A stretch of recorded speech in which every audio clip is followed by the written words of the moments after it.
Yeah, yeah. We covered everything. So let's keep it moving to the next little bit, which is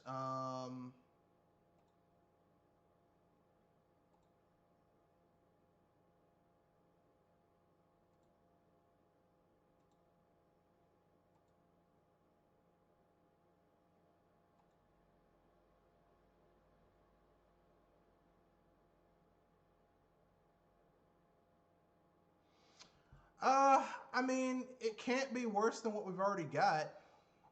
I mean, I would argue that no 3D Sonic game has really been that good. There have been some that were mediocre of median quality, like Sonic Lost World or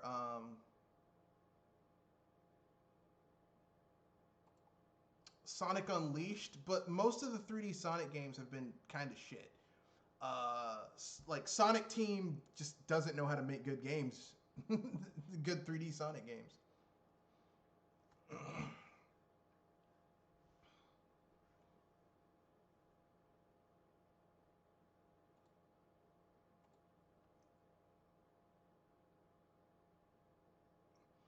And they ain't good. They're like, I'm doing the best I can. Man, these are D grades. These are all D's. It's the best I can do. Shit, if this is your best, you ain't making it out this class.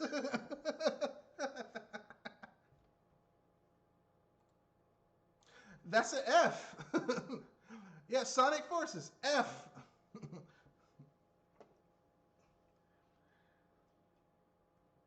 They tried, but it still wasn't that good. Like, here's the thing. A lot of people like to make the excuse that, well, I tried. Look, even if you try your best, if you fuck up, it's still like you tried. Okay, you tried. You still fucked up. I'm supposed to give you a cookie because you tried and fucked up?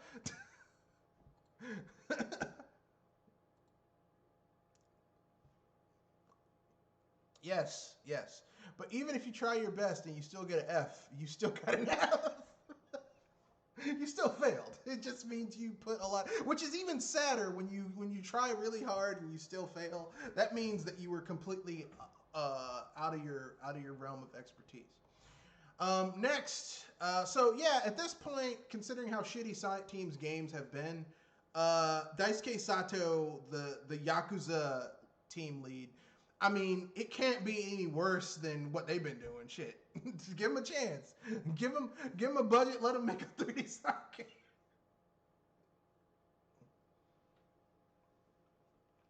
No, because here's the thing: if you're failing because you're doing the bare minimum, you can at least say, if I actually put forth effort, I can do so much better. But if you're trying your best and your best is still shit, that's sad. Okay?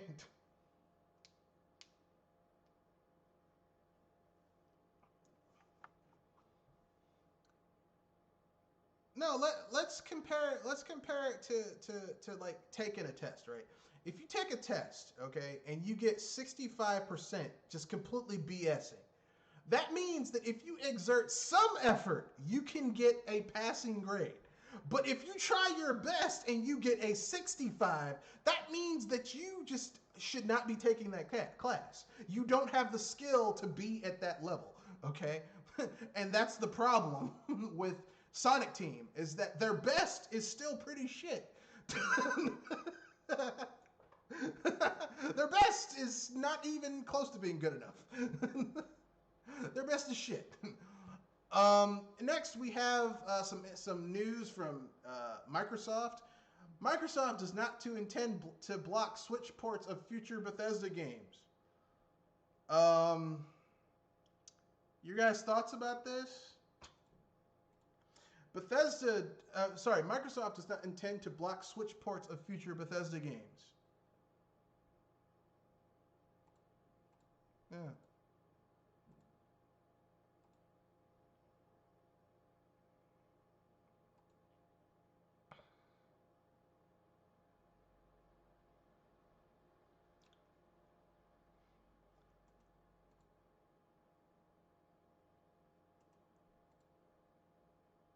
well, here's my question: how is it not fair for a company that owns a studio to say we don't want to put this game on your platform? Because Microsoft owns. I mean, once the thing goes through, they will own Bethesda Softworks and ZeniMax. So if they want to take those games and shove them up their own ass, they can do that because they own it. I mean, it's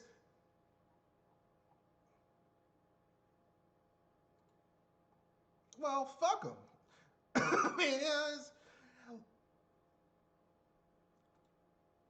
I mean, let's keep it real. If Bethesda, like I said, if Microsoft wants to take those games and shove them up their ass, or say these games are only going to be on the Xbox One, or sorry, the Series X, the Sexbox, and PC and the Switch, they can do that because they fucking own the company.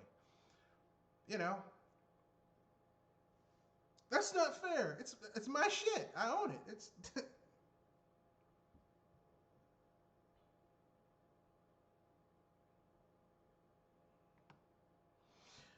I mean, like, okay, like if you're getting a Bethesda game, especially like an Elder Scrolls game or a Fallout game on the Switch, you're getting the shittiest version of that game because you can't mod it, you can't fix any of the prodigious errors that are on that game.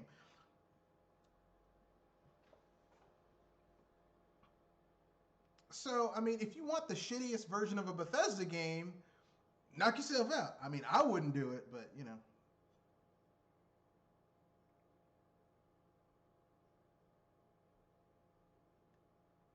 Yeah. What are your thoughts about it, Kenoshi? All right.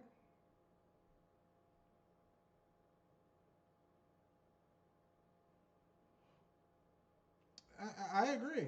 Um, I have a way to play all these games myself, but I'm just saying I think I find it amusing that you have like the Sony fans are like, it's not fair. Look, they own the fucking company. They can do whatever the fuck they want. I'm sorry. I mean, you know, I know it's not fair that for years. Listen. It wasn't fucking fair when Nintendo used to get all the SquareSoft RPGs, and then they entered in that special deal with fucking Sony, and all of them like no RPGs for an entire console. Well, two console generations appeared on Nintendo home consoles. That wasn't fair either. But you know what? You don't see me whining about the shit. Man the fuck up and grow a pair. That's what I'll say, Sony fanboys. Or if you're a lady, you know, get some ovaries. I don't know. I don't know how you man up. You can't. There's no man up equivalent for women.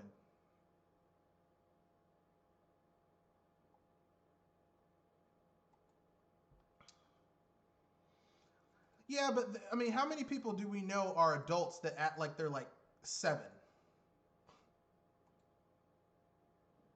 You know, growing like saying telling someone to grow up and they're adults that act like they're 7 is not. As a matter of fact, I look as someone who had old ass grandparents who regressed.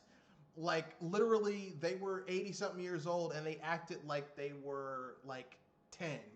So a lot. Look, there's a whole bunch of fucking adults that don't act like adults. Okay, that is not a measurement of maturity. But that's neither here nor there. Yeah, I would have to say that I don't really give a shit about.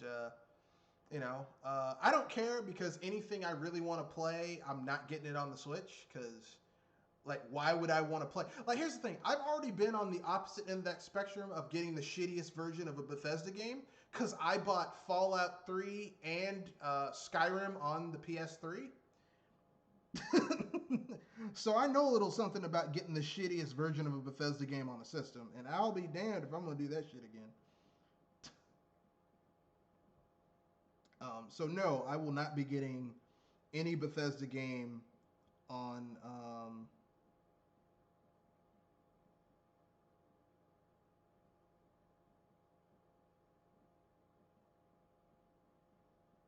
PC.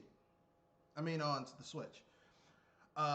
Cause you know I can actually fix shit. I can fix shit on PC. I can't fix a broken Bethesda game on the Switch. Like I'm just SOL. Let's keep it moving. Um,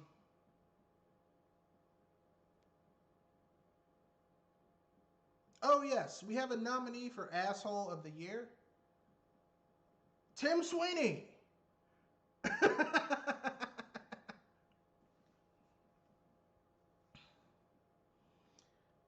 Tim Sweeney had the balls, if you will, to compare uh,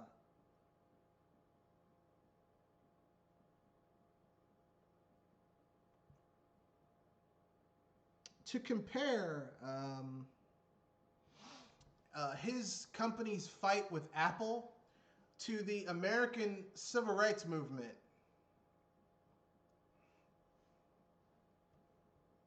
Yeah.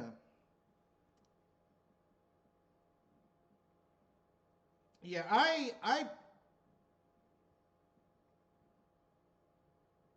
when he compared it to the civil rights movement, I was like, so let me get this straight. Apple is disenfranchising you. They're throwing away your votes. They're basically, Apple is murdering you, and no one gets punished. Apple is forcing you. Apple is literally you're paying money into Apple's infrastructure, but you don't get access to use that infrastructure. Oh, they aren't doing any of that? Oh, well then you can't compare it to the American Civil Rights Movement. You fucking asshole.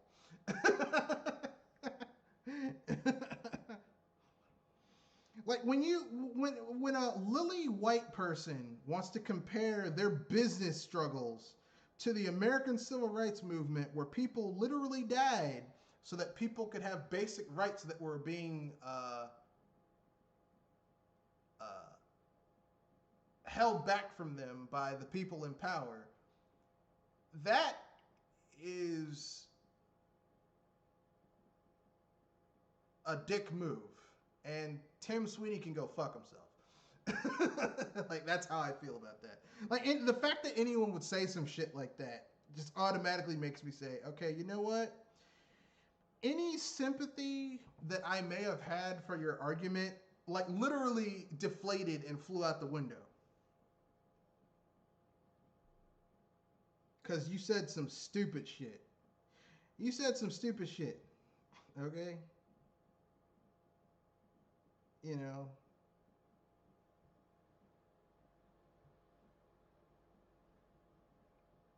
you know.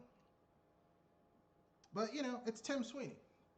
He's gonna save PC gaming from big old evil Valve and big old evil Apple.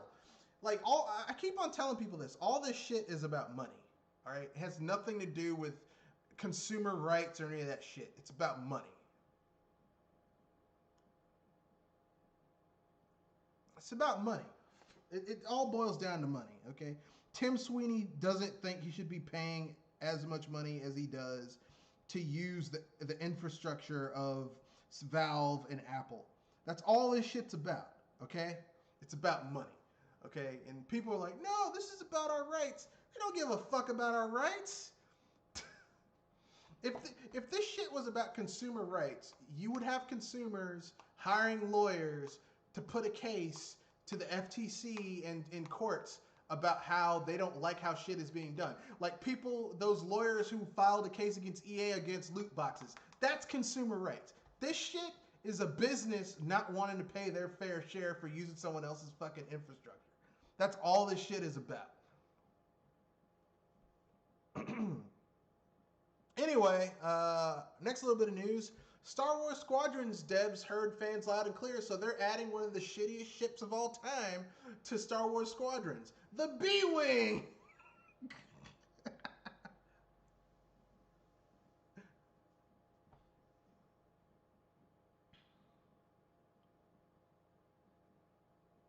No, the B-Wing actually was never, well, maybe in the new films, but the B-Wing was never in the mainline films. It was created in the in the extended universe. It was designed by Admiral Akbar. Actually, the B-Wing is basically kind of like if you took an X-Wing and a Y-Wing and combined them into an unholy fusion, you would have a fighter that didn't have the speed and maneuverability of an X-Wing, but was faster than a Y-Wing. And that's all a B-Wing is. It's kind of like in between an X-Wing and a Y-Wing. That's it.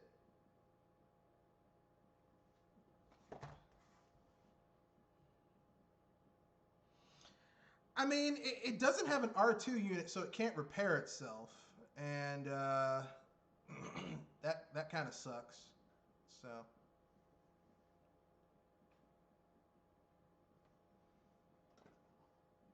No, R2 units basically can repair your ship in combat. So, like if you have an X-wing with an astromech droid, like basically as the ship takes damage, if you manage to get out of a firefight, your ship over time will be repaired by the astromech unit, which lets you fight longer and harder because you know as long as your astromech doesn't get taken out, you can keep on fighting. You know, if you watch the movies, like remember when, like in A New Hope, yeah. So R2 basically helps repair Luke's ship in the trench run. Yeah, it doesn't have an astromech droid, so if it takes damage, it's just you just kind of fucked. Yeah, you just kind of fucked. That's neither here nor there. You'd have to be a Star Wars fan to really appreciate it. Next, Super Mario 3D All-Stars gets GameCube controller support. Something it should have had day one. Because a lot of people who are really fucking nostalgic about Super Mario Sunshine will want to play it with a fucking GameCube controller. So yeah.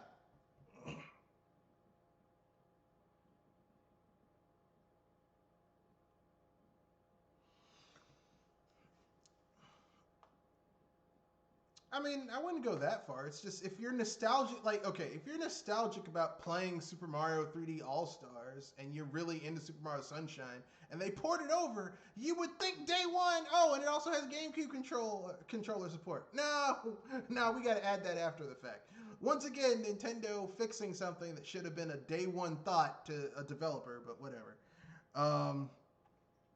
At least they got onto it, you know, a few weeks after the shit came out. For more, does anyone give a shit news?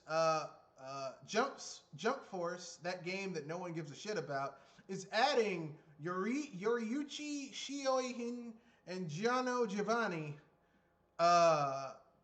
So a character from Bleach and JoJo's Bizarre Adventure added to the game. And my question to you guys is, does anyone give a shit?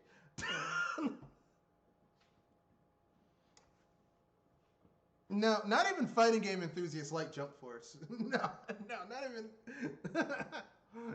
Like Namco Bandai is like someone coming in, is like someone who owns a building that's burning down to the ground, and they come out. They're like, "Hey guys, I added a new sub basement, and it's got a laundry room." It's like that doesn't fucking matter. No one cares. The place is burning down to the ground.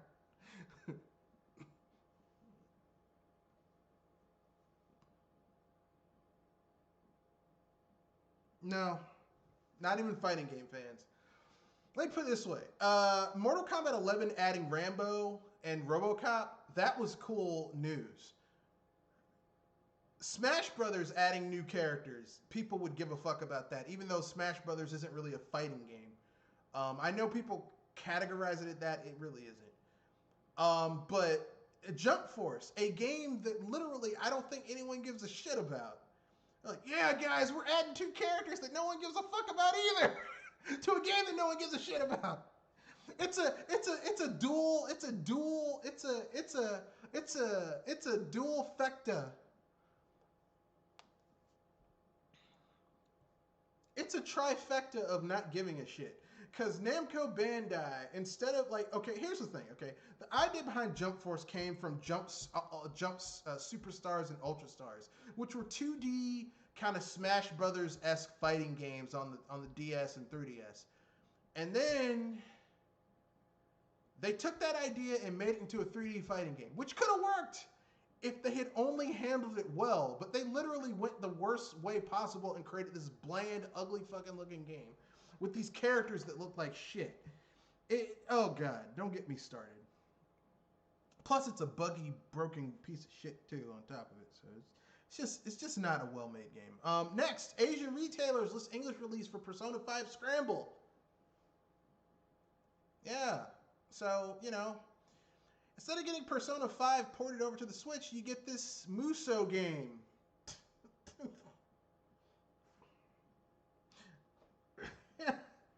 A big fuck you to Nintendo gamers. Yet again, another reason why you should own other shit besides just a Switch. That's all I'm saying. If you don't...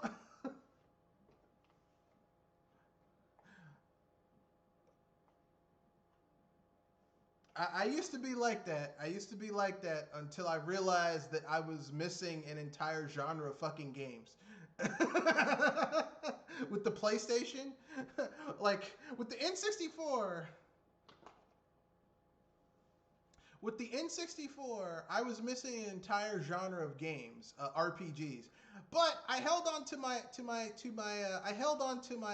I stayed true. I went down with the ship because I literally did not get a PS1 until the PS2 came out. And I'd never got a PS1. I had a PS2 that was backwards compatible with a PS1. So I skipped that entire generation with the PlayStation. So I stuck to my guns, but I mean, I'm an RPG fanboy, so it hurt very much to lose access to all those fucking awesome games that came out, awesome RPGs that came out on the PS1. And I don't mean Final Fantasy either. I'm talking Dragon Quest 7, Suikoden, Jade Cocoon, Azure Tower. Some really good shit. Completely cut myself off sticking with Nintendo and their bullshit of having like 5 fucking RPGs on the N64. I did take it. I'm just telling you. I stuck with them with the N64, and I'm not doing that shit again. I'm not cutting myself off from good gameplay experiences just on principle for no, not even a good principle. Just, well, I'm sticking with these people even though they're missing. That's like me only going to one restaurant because they're small mom and pop,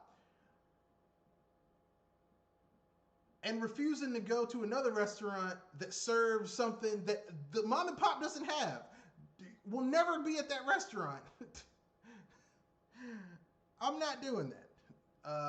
I'm not doing, or I should say, I'm not doing that again, because I did it once before. I'm not doing it again. Our last little bit of news, we'll cover this in a future episode. It's, actually Saturday. It's the Game Awards 2020 nominees announced. We will go over that. Also, Saturday, I'll give my impressions of the new Animaniacs, which is going to be out on Friday. So, we'll see if Yakko, Wacko, and Dot are still zany to the max and insane and all those other things. Yeah, well, it's been 22 goddamn years. It's been 22 goddamn years since we had Animaniacs. We waited 22 goddamn years. 22 years ago, I was 12. Okay? 12! Literally, I waited an entire person growing up, going to college and graduating to see Animaniacs again. So, yeah. Looking forward to the new Animaniacs. I'm not wild about the animation style. It's that new shit. Looks slightly different from the original, but I'll go with it. I'll let it slide. I'll let it slide. I'll let it slide. So we shall see what we shall see. They're also bringing back Tiny Toons, so yeah, it's gonna be on HBO Max though. That's my only. But I don't really care. I have both of those. Kirby Lover, thanks for joining us. Anything you want to add before we wrap things up?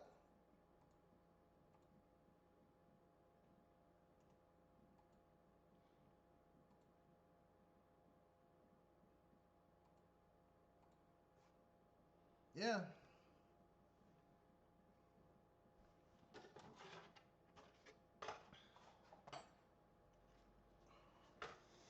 Ah, my dear sweet friend. That's the problem with 3D Sonic games. They're very 3D in terms of graphical fidelity, but they still play like 2D games, and that's kind of the flaw. That's kind of the flaw with Sonic the Hedgehog, 3D Sonic the Hedgehog games, is that Sonic the Hedgehog hasn't had his super. Yeah, he hasn't had his Super Mario 64 moment. Link had his Super Mario 64 moment. Um, Samus had her Super Mario 64 moment with Prime.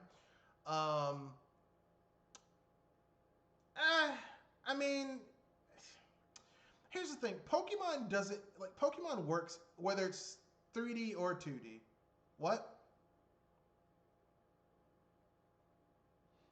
No, Pokemon works whether it's 2D or 3D. Like Pokemon doesn't need like making Pokemon 3D doesn't necessarily change up how that game plays. But when you take Mario or The Legend of Zelda or Metroid and add a 3D plane to it, yeah, that completely changes how that game works.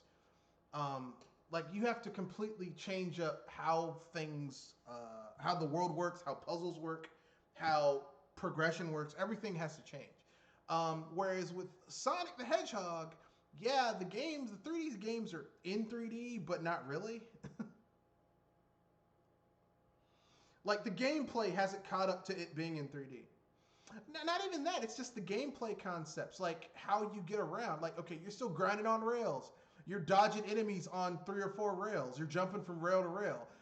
Sonic is running around, hitting certain boosts, running away from something. Like they use the same game tropes in all of these 3D Sonic games, and it's old. It's old, and I'm tired of it. They need to do something that changes up how this character plays. Really, I'll be honest with you. The best example of how to make a 3D Sonic game is a game that Sega made in the 6th gen that started as a Sonic game, but then they changed it over because it was too slow. Billy Hatcher. Billy Hatcher. Billy Hatcher would be the perfect template for a Sonic game. But all these Sonic fans, it's too slow. It's not fast enough.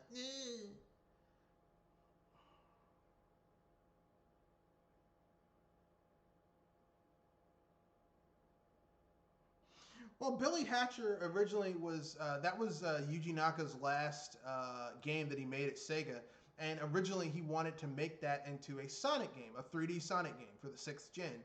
And they were like, "Oh no, it's too slow." So he made it into Billy Hatcher. And Billy Hatcher, like if you compare Billy Hatcher to the other 6th gen Sonic games that came out, it's so much better than those other games.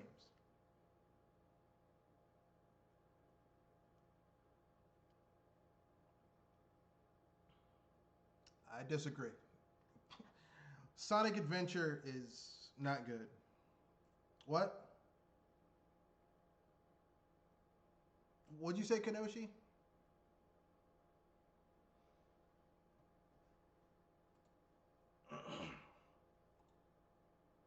Yeah, I bought it on sale at a GameStop that was like clearing out GameCube games, and I bought like a armful of GameCube games for like $20, and that was one of the games that was in the box, and I was like, yeah, I'll get it, and it's really great.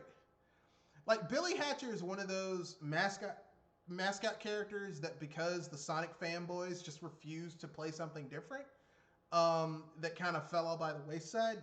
But it's a really good game, and really that should have been the template for a 3D Sonic game. But like I said, Sonic fanboys are the ones who have taken 3D Sonic to this level where we can't get good ones.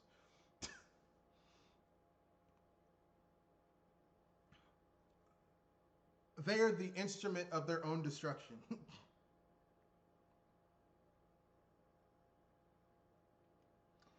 No, the ones who. Okay, look, let me put it this way.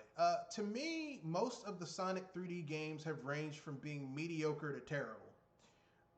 Like Adventure 2, Heroes, those are just kind of like C grade games. They're not great, they're not terrible, they're just kind of in the middle. after those 3 games, it's been just kind of like D's F quality games ever since. Um, you know, like at the most you can hope for something like Lost World that's a C grade game. It's not great. It's not terrible. It's kind of in the middle. Had they made a sequel to Lost World and refined the gameplay, it could have been great. But Sonic Team sucks, and they get scared. Instead of refining something, they throw it away and try something new every time, and it just gets worse every time. It's a continuous downward spiral of dookie. So much dookie.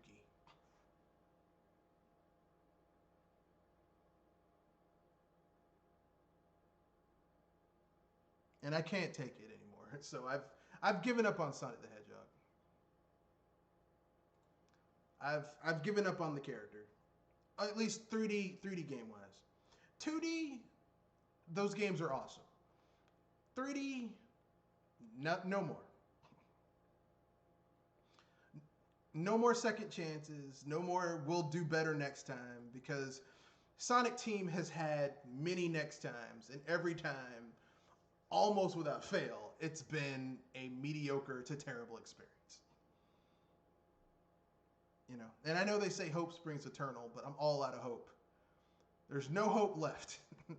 Let me check my bag of hope. No hope. Hope's empty. All out of hope. Let me check. Let me look at my other bag of fucks to get. Oh no, I get no fucks to give either. 0 fucks. No.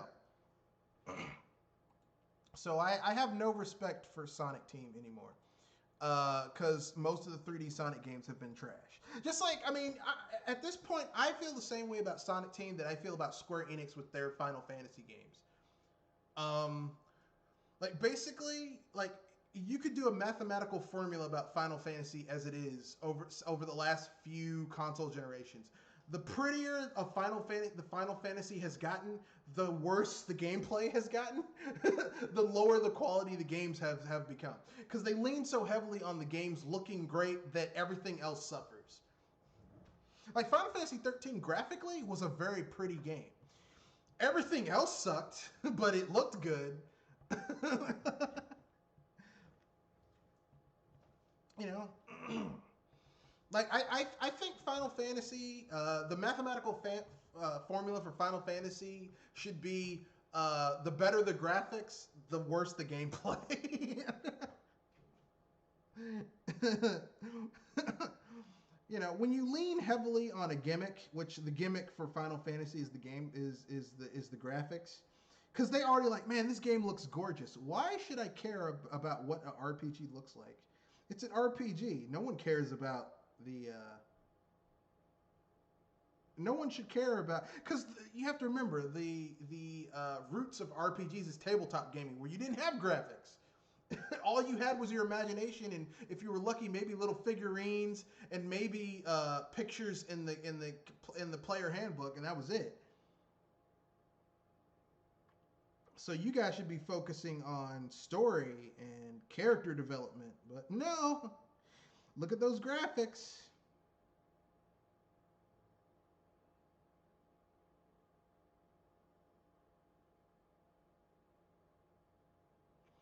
I agree.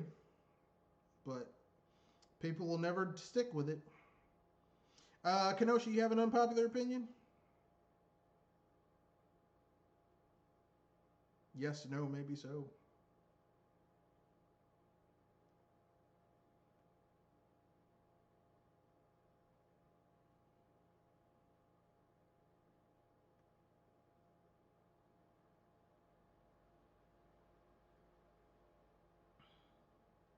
That that that is true, but like I understand where you're coming from. There does need to be a balance, but here's the thing, okay? What games do we know that have balanced great graphics with great gameplay? Like, I would rather have downgraded graphics and good gameplay than great graphics and shit gameplay. Because here's the thing. not every game needs to look great.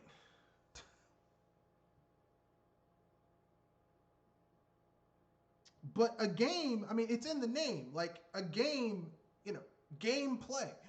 Like that's the core aspect is the gameplay, and yet they're failing on that. I mean, I don't think graphics should be, thrown out the window, but if you're like, okay, like I'll give you an example. Look at Zelda Breath of the Wild. Good game, but you can clearly tell where there's content that was cut from that game. You can clearly tell. Same thing with Skyward Sword. You can clearly tell where there's aspects where it's like, okay, there's just this island here, and there's nothing on this island. You know that someone in the development part was like, I'm going to put something here. No, we got to get that motion control to work. You can tell.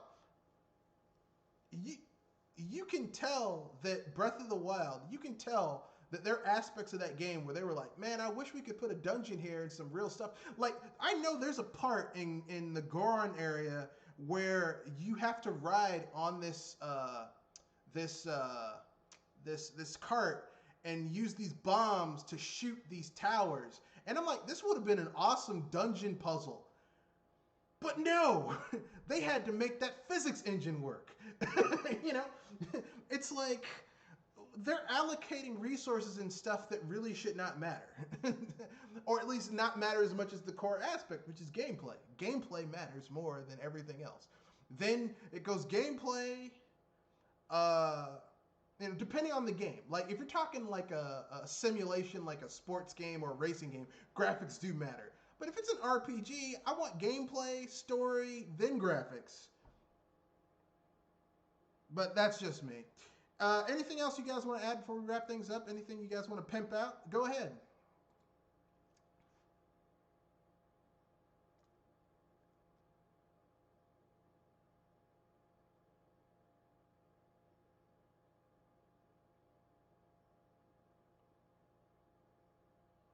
Okay.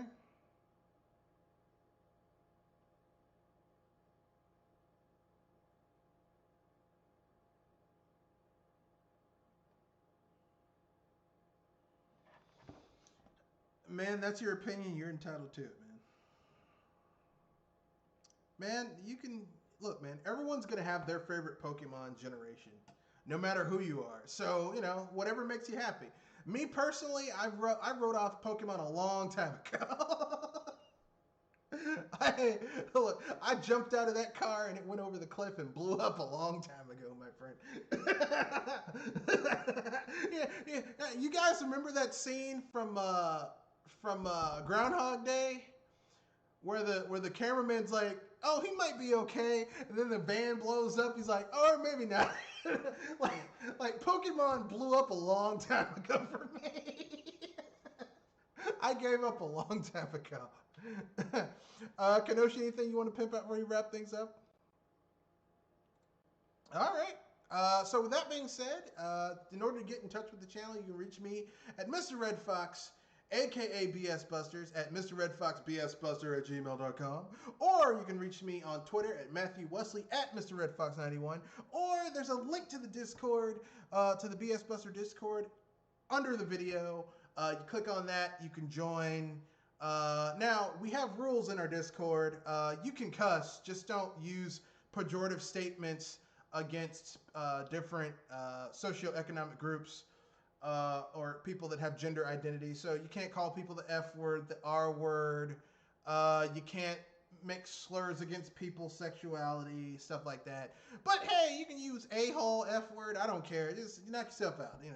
Look. There have been Harvard studies that say people that curse have very high IQs. And, it's a Harvard study, and Harvard's very reputable, so I'll go with it. So good night. Have fun. Yeah, actually they did. They found out that when people swear, it helps relieve their pain. But also, like I said, the Harvard Medical School found out that psychology found out that people who curse have higher IQs than people that don't curse. So there you go, folks. Cussing. Intelligent